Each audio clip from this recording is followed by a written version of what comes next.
everyone. Today we are going to start our first chapter of macroeconomics of class 12. So before we'll start the meaning of macroeconomics, पहले उससे देखते हैं कि ये macroeconomics word कैसे emerge हुआ हमारी इकोनॉमी में. So students, before 1930 कुछ क्लासिकल इकोनॉमिस्ट की राय थी कि माइक्रो इकोनॉमिक्स जो एक ही इकोनॉमिक्स मानते थे कि इकोनॉमिक्स पहले क्या थी, फर्दर डिवाइड नहीं थी दो पार्ट्स में, सिर्फ एक ही इकोनॉमिक्स मानी जाती थी. ओके, तो क्लासिकल इकोनॉमिस्ट क्या मानते थे कि मैक्रो इकोनॉमिक्स अलग से पढ़ने की हमें जरूरत नहीं है, जो माइक्रो इकोनॉमिक्स है वही हमें क्या कर देती है, डिटेल एक्सटेंशन दे देती है कि उसमें इतने डिटेल आ जाती है कि हम उसी को ही एज ए इकोनॉमी के बारे में अगर पढ़ रहे हैं तो हम उसी में ही पढ़ सकते हैं. लेकिन इन 1930 जब इकोनॉमी हमारी एक ग्रेट डिप्रेशन से फेस कर रही थी, गुजर रही थी, तब क्या हुआ, तब ये जो क्लासिकल इकोनॉमिस्ट थे इनकी जो थ्योरी थी वो क्या हो गई, फेल हो गई. अब इनकी थ्योरी फेल होने के बाद क्या हुआ कि जब जैसे ही इतना डिप्रेशन आया इकोनॉमी के अंदर, लोगों की जो डिमांड थी वो क्या हो गई, कम हो गई. एम्प्लॉयमेंट लेवल, मेनली जो हमारा एम्प्लॉयमेंट लेवल था वो बहुत ज्यादा डाउन हो गया था. मीन्स कि बहुत सारे लोग बेरोजगार हो गए थे. मेनली जो इफेक्ट पड़ा था ग्रेट डिप्रेशन का वो कहाँ पे पड़ा था, हमारा नॉर्थ अमेरिका में, यूरोप में. वहां पर टोटली जो अनएम्प्लॉयमेंट था एकदम से, नॉर्थ जो अमेरिका था उसका एम्प्लॉयमेंट सीधा 3% से फॉल होकर 25% तक गिर गया था. और जबकि जो जीडीपी थी हमारी अमेरिका की वो भी 33% गिर गई थी, एकदम से फॉल आ गया था. अब ये जीडीपी वर्ड क्या है, एक वैसे टर्म बता देती हूँ कि जीडीपी क्या होता है कि जितने भी हमारी इकोनॉमी में रेजिडेंट्स रहते हैं उन सबकी इनकम को कहते हैं हम जीडीपी. ओके, तो जितनी भी इनकम थी ऑब्वियसली सबकी इनकम डाउन हो गई. इनकम डाउन होगी तो सब क्या करेंगे, डिमांड कम करेंगे. जैसे ही डिमांड कम हुई, एग्रीगेट डिमांड, वहां पे तब वर्ड आया aggregate demand. Aggregate demand means कि जितनी भी इकोनॉमी में लोग रहते हैं उन सबकी डिमांड को जब हम कलेक्टिवली काउंट करते हैं उसको बोलते हैं हम aggregate demand.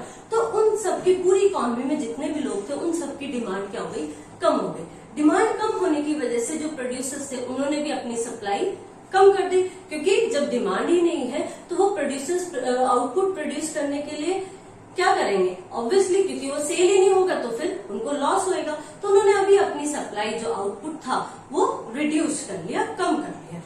As a result अब देखो, जब सप्लाई कम हो गई, जब माल ही आउटपुट ही कम बनेगा, ऑब्वियसली उस कम प्रोडक्शन के लिए लेबर भी कम लगेगी. जब लेबर कम लगेगी तो जो लोग ऑलरेडी पहले थे वो क्या हो गए, बेरोजगार हो गए. अब उनसे क्या हो गया, अनएम्प्लॉयमेंट बढ़ गया. अनएम्प्लॉयमेंट बढ़ा तो लोगों की इनकम क्या थी वो भी कम हो गई. जब इनकम कम होगी तो एग्रीगेट डिमांड भी कम हो जाएगी, और एग्रीगेट डिमांड भी कम हो गई तो फिर से वही साइकिल हमारा रिपीट हो जाएगा कि दोबारा से आउटपुट लेवल फिर कम हुआ, फिर से अनएम्प्लॉयमेंट क्रिएट हुआ, फिर से इनकम कम हुई और फिर से एग्रीगेट डिमांड कम हो गई. तो ये जो ट्रैप था, हमारी पूरी इकोनॉमी जो वर्ल्ड की इकोनॉमी थी वो इस ट्रैप में फंस गई थी. इस ट्रैप को बोलते थे उस टाइम पे लो लेवल इक्विलिब्रियम ट्रैप. अब जब लो लेवल इक्विलिब्रियम ट्रैप आया तो जो हमारे क्लासिकल इकोनॉमिस्ट थे उनके पास कोई भी सजेशन नहीं था कि किस तरह से हम इस ट्रैप से बाहर निकल सके. उस टाइम पर हमारे एक इकोनॉमिस्ट आए, केन्स, और उन्होंने हीरो का रोल प्ले किया. अब उन्होंने हमें बताया कि एग्रीगेट डिमांड क्या होता है, एग्रीगेट सप्लाई क्या होता है. उन्होंने बताया कि क्या रूट कॉजेज रहे एग्रीगेट डिमांड के कम होने पर, और कैसे हम उस एग्रीगेट डिमांड को बढ़ा सकते हैं, या क्या रेमेडीज ला सकते हैं जिससे कि हमारी इकोनॉमी बढ़ सके और या उस ट्रैप से बाहर आ सके. उस टाइम पर 1933 में एक इकोनॉमिस्ट आए, रैगनर फ्रिक. इन्होंने दो वर्ड्स पॉइंट किए जो हम जानते हैं, micro economics and macro economics. Micro economics already आप पढ़ चुके हैं +1 में. Now let's see about the macro economics. जैसे कि माइक्रो इकोनॉमिक्स एक ग्रीक लैंग्वेज का वर्ड था, माइक्रो से आया था, वैसे ही माइक्रो जो मैक्रो वर्ड है वर्ड से आया है, दैट इज मैक्रोस, जिसका मतलब होता है large.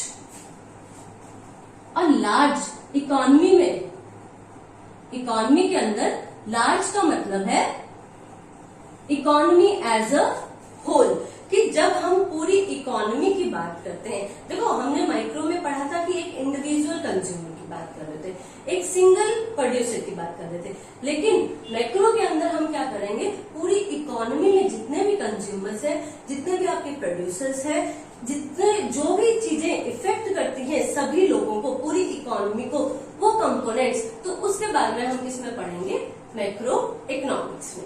Now let's see the official definition.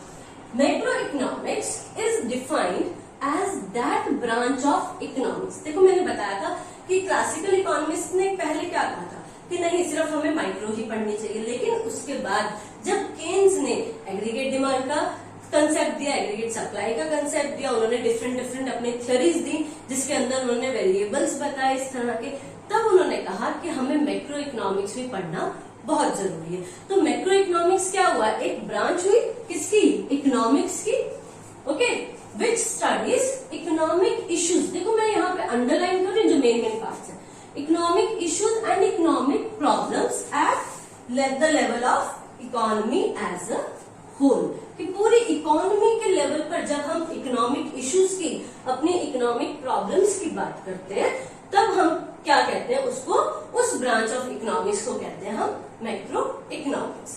अब हमारे इकोनॉमिक इश्यूज कौन से होते हैं, इकोनॉमिक प्रॉब्लम्स क्या होती है, मैक्रो लेवल पर सोच के देखो। आपने माइक्रो लेवल पर देखा था कि स्केसिटी की बहुत बड़ी प्रॉब्लम थी, चॉइस की बहुत बड़ी प्रॉब्लम थी, लेकिन स्केसिटी और चॉइस की प्रॉब्लम थी एक इंडिविजुअल पर्सन के लेवल पे, ठीक है। लेकिन वही स्केसिटी और चॉइस की प्रॉब्लम की बात जब हम पूरी इकोनॉमी के लेवल पर बात करते हैं, तो वही प्रॉब्लम्स हमारी क्या बन जाती है, इकोनॉमिक इश्यूज, इकोनॉमिक प्रॉब्लम्स बन जाते हैं किसके, मैक्रो इकोनॉमिक से। सिमिलरली और कौन से फैक्टर्स हो सकते हैं, unemployment, clear, income, national income जो है हमारी, जिसके जैसे हम आपने सुना होगा कि जीडीपी इंक्रीज हो गई, जीएनपी। तो जीडीपी क्या है, मैंने आपको बताया था कि जो इनकम होती है रेजिडेंट्स की उनको जीडीपी बोलते हैं, तो वो कैलकुलेट करते हैं बैंकिंग सिस्टम जो है हमारा, इन्फ्लेशन कितना है हमारी इकोनॉमी में, इन्फ्लेशन मीन्स महंगाई कितनी है, डिफ्लेशन क्या है। तो ये जब हम इन सभी के बारे में बात करते हैं, तो वह हम किसकी बात कर रहे हैं, वहां पर हम बात कर रहे हैं मैक्रो इकोनॉमिक्स की। Now it studies the overall economic phenomena, की एक ओवरऑल स्टडी है, इकोनॉमिक फिनोमिना की ओवरऑल स्टडी है, जिसके अंदर क्या हम स्टडी करते हैं, प्रॉब्लम ऑफ फुल एम्प्लॉयमेंट के बारे में, नेशनल इनकम के बारे में, इन्वेस्टमेंट के बारे में कि टोटल इन्वेस्टमेंट कितनी हो रही है हमारी इकोनॉमी में, टोटल कंजप्शन कितना है, इकोनॉमिक ग्रोथ क्या है। तो मैक्रो इकोनॉमिक्स का मेन एम क्या रहता है कि किस तरह से एक इकोनॉमी में सोशल वेलफेयर को मैक्सिमाइज किया जा सके। ओके, मैक्रो इकोनॉमिक्स को हम क्या कहते हैं, theory of income and employment भी कहते हैं। क्यों कहते हैं ऐसा, because we are mainly consider here the determination of income and employment, that's why it is also called theory of income and employment. Now let's see the difference between microeconomics and macroeconomics. So here I have written the difference between the macroeconomics and microeconomics. So these are the points on which basis we can differentiate microeconomics and macroeconomics. Our first point is basic of study. Basic of study कैसे है कि मैंने आपको बताया था कि scarcity और जो चॉइस की प्रॉब्लम रहती है, बेसिक स्टडी हमारी वही रहती है, माइक्रो लेवल पे हो चाहे मैक्रो लेवल पे। डिफरेंस क्या है कि वही स्टडी प्रॉब्लम ऑफ स्केसिटी भी, प्रॉब्लम ऑफ चॉइस भी, हम जब माइक्रो की बात करते हैं तब हम कौन से लेवल पे बात करते हैं, एक इंडिविजुअल लेवल पे बात करते हैं। लेकिन जब हम मैक्रो में बात करते हैं तो वही स्टडी कौन सी, प्रॉब्लम ऑफ स्केसिटी की और चॉइस की प्रॉब्लम कौन से लेवल पे करते हैं, इकोनॉमी एज अ होल, की पूरी इकोनॉमी की प्रॉब्लम्स का डिस्कशन करते हैं हम मैक्रो इकोनॉमिक्स में।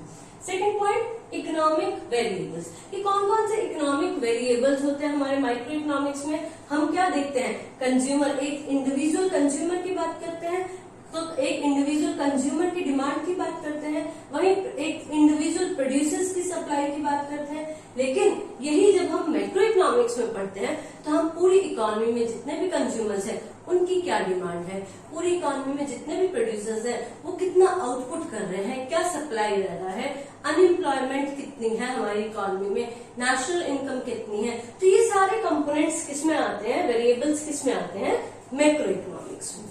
Clear. Third point, economic agents की कौन कौन से इकोनॉमिक एजेंट्स होते हैं। स्टूडेंट्स देखो, हमारे पास दो तरह के इकोनॉमिक एजेंट्स होते हैं। एक इंडिविजुअल कि मैं अपने डिसीजंस खुद ले सकती हूँ, एक जो एक इंस्टीट्यूशन है जो आपके बेसिस पे आपके डिसीजंस लेता है। तो माइक्रो इकोनॉमिक्स में डिसीजन कौन लेता है, decision are taken by the individual, individual खुद अपने डिसीजंस लेते हैं। जबकि मैक्रो इकोनॉमिक्स में कौन डिसीजंस लेते हैं, इंस्टीट्यूशनल इकोनॉमिक यूनिट्स। अब ये इंस्टीट्यूशनल इकोनॉमिक यूनिट्स कौन से होते हैं, जैसे आरबीआई, ठीक है, कि मनी से रिलेटेड अगर कोई भी डिसीजन लेना है तो वो कौन लेगी, आरबीआई लेगी। क्लियर। सो इसी तरह से सेबी है कि शेयर मार्केट से रिलेटेड अगर डिसीजंस कोई लेने हैं, म्यूचुअल फंड से रिलेटेड कोई डिसीजंस लेने हैं तो वो कौन लेती है, सेबी लेती है। ओके। सो इस तरह के जब डिसीजंस मैक्रो इकोनॉमिक्स में कौन लेता है, institutional economic units. Next point is degree of aggregation. अब ये डिग्री ऑफ एग्रीगेशन कैसे है कि माइक्रो इकोनॉमिक्स में क्या रहता है, एक लिमिटेड डिग्री ऑफ एग्रीगेशन रहता है। कि एग्रीगेशन तो होता है, माइक्रो इकोनॉमिक्स में भी एग्रीगेशन होता है, लेकिन बहुत स्मॉल लेवल पर, एक लिमिटेड लेवल पर। क्योंकि हम यहाँ पर भी किसकी बात करते हैं, मार्केट की बात करते हैं, तो मार्केट के अंदर एक लिमिटेड डिग्री ऑफ एग्रीगेशन रहता है। लेकिन वहीं हम जब मैक्रो की बात करते हैं तो एग्रीगेशन पूरे लार्ज लेवल पर रहता है। पूरी इकोनॉमी में जैसे एग्रीगेट डिमांड थी, एग्रीगेट सप्लाई थी, तो पूरी इकोनॉमी के लेवल पर एग्रीगेशन रहता है। नेक्स्ट, एम क्या है, ऑब्जेक्टिव क्या है। माइक्रो इकोनॉमिक्स में मेन ऑब्जेक्टिव क्या रहता है, प्रॉफिट मैक्सिमाइजेशन, कितना ज्यादा से ज्यादा हम प्रॉफिट मैक्सिमाइज कर सके। जबकि मैक्रो इकोनॉमिक्स का मेन मोटिव क्या रहता है कि मैक्सिमाइज कर सके किसको, social welfare. Next, central issues. Central issues क्या रहते हैं, माइक्रो इकोनॉमिक्स में सेंट्रल इश्यूज रहते हैं एलोकेशन ऑफ रिसोर्सेज, कि किस तरह से हम अपने रिसोर्सेज को एलोकेट कर सके। क्लियर। एंड इसमें मैक्रो इकोनॉमिक्स में क्या रहता है कि determination of overall level of output, कि किस तरह से कितना आउटपुट हम प्रोड्यूस करें जिससे कि हमारी जीडीपी या इनकम इंक्रीज हो सके। Next, method of study. Method of study में क्या है कि माइक्रो में हम क्या मेथड ऑफ स्टडी करते हैं, पार्शियल इक्विलिब्रियम एनालिसिस करते हैं। पार्शियल मीन्स एक पार्ट, मीन्स यहाँ पर जो भी कमोडिटी मार्केट है, देखो हमारी मार्केट्स कई तरह की होती है, कमोडिटी मार्केट होती है, लेबर मार्केट होती है, कैपिटल मार्केट होती है।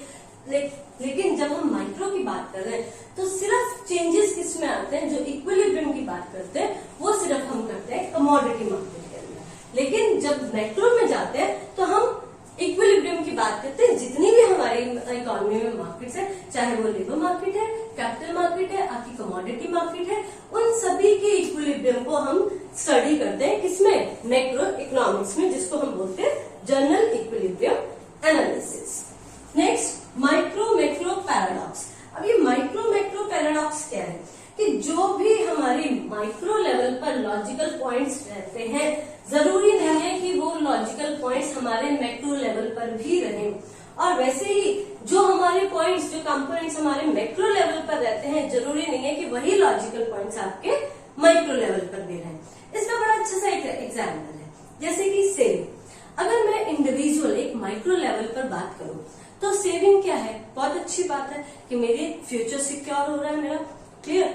और लेकिन अगर मैं मैक्रो लेवल पर बात करूं तो मैक्रो लेवल पर अगर सेविंग ज्यादा हो जाती है तो सेविंग ज्यादा होने से लोग क्या करेंगे, इन्वेस्टमेंट कम करेंगे। कि जब इन्वेस्टमेंट कम होगी तो ऑब्वियसली उनकी जो जनरेशन ऑफ इनकम है, इनकम जनरेट होगी, वो भी क्या होगी, कम होगी। इनकम जनरेट कम होगी तो डिमांड, कंजप्शन जो हो जाएगी वो भी कम हो जाएगी। और जैसे ही कंजप्शन कम हुई तो हमारी फिर से क्या हो गया, आउटपुट डिक्रीज हो जाएगा, इन्वेस्टमेंट डिक्रीज हो जाएगा, फिर से इनकम डिक्रीज हो जाएगी। तो सेविंग, अगर हम माइक्रो लेवल पर बात कर रहे हैं तो saving is a virtue for micro economics, but if we will talk about macroeconomics, it will be a vice for economy. Clear? So these all are differences between microeconomics and macroeconomics. So next we'll see the scope and significance of macroeconomics. Let's see first the scope of macroeconomics. Scope क्या रहता है? Scope का मतलब क्या होता है students? देखो, scope का मतलब होता है कि कौन सा ऐसा फील्ड है, कौन सा ऐसा एरिया है जहां पर हम मैक्रो इकोनॉमिक्स का यूज करते हैं। ठीक, तो फर्स्ट हमारा जो स्कोप रहता है वो रहता है estimation of national income and related aggregates. जब भी हमें नेशनल इनकम को एस्टिमेट करना होता है या उससे रिलेटेड एग्रीगेट्स कौन से होते हैं? जैसे जीडीपी हो गया, ठीक है, एनडीपी हो गया। GDP means gross domestic product, NDP national domestic product. इस तरह के जितने भी हमारे कंपोनेंट्स रिलेटेड एग्रीगेट्स रहते हैं नेशनल इनकम के, उन सबको हम किस में एस्टिमेट करते हैं? मैक्रो इकोनॉमिक्स के अंदर। क्लियर?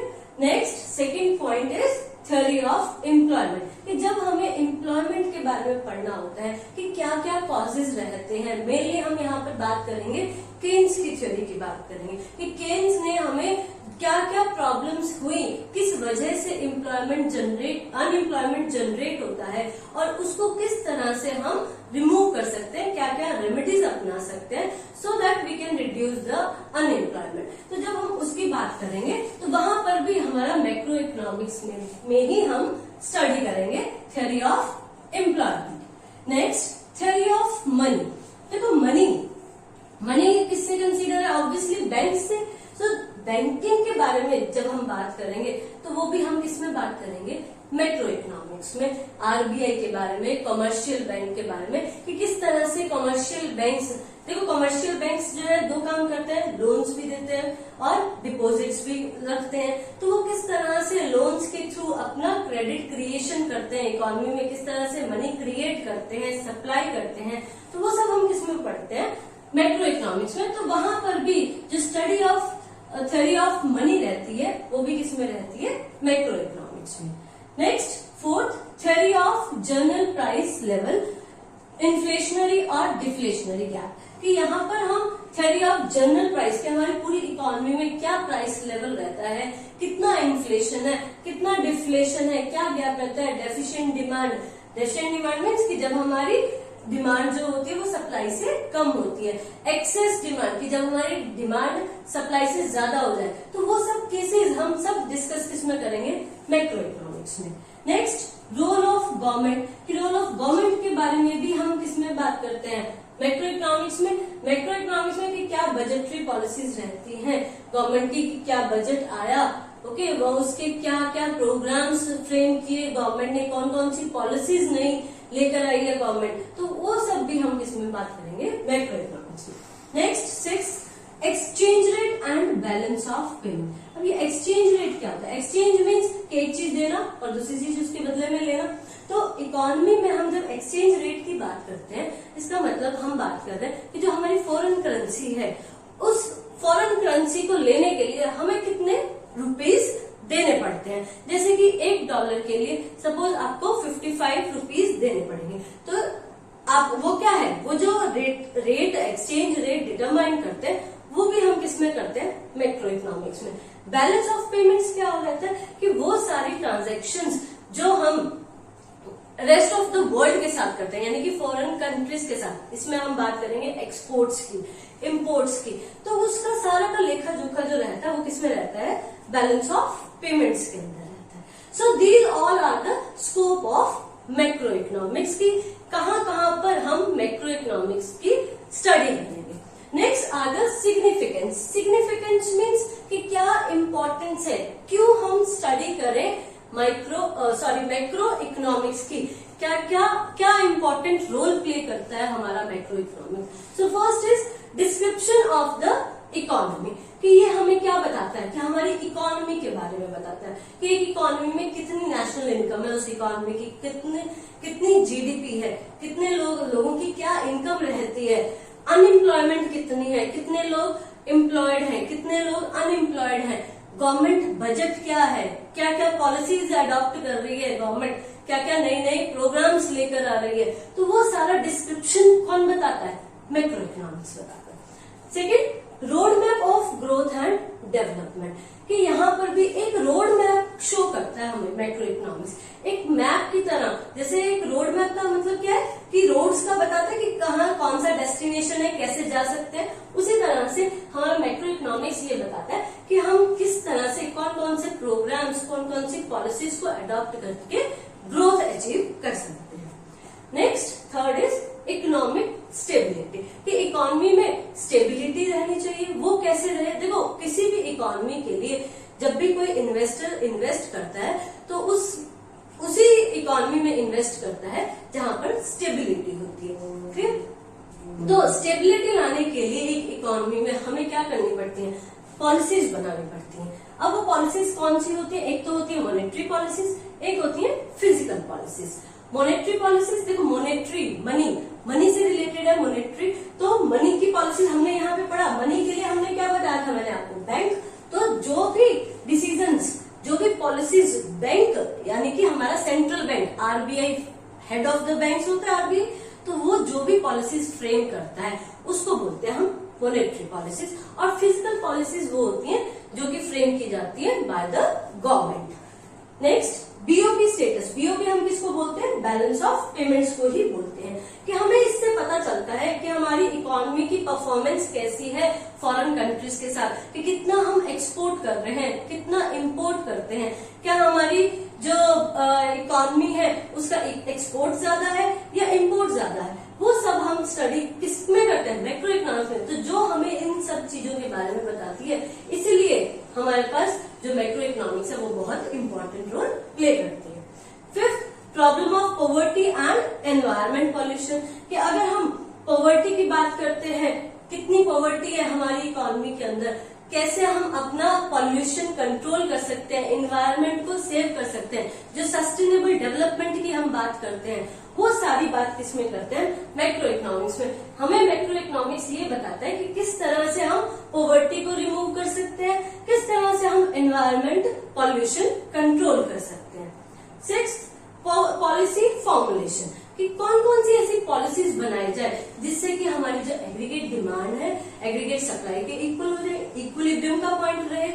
तो किस तरह से, अभी मैंने जैसे आपको बताया था कि एक्सेस डिमांड की भी सिचुएशन होती है, डेफिशिएंट डिमांड की भी, तो वहां पर किस तरह से हम पॉलिसीज बना सके कि जिससे हमारी एग्रीगेट डिमांड और एग्रीगेट सप्लाई इक्वल हो सके।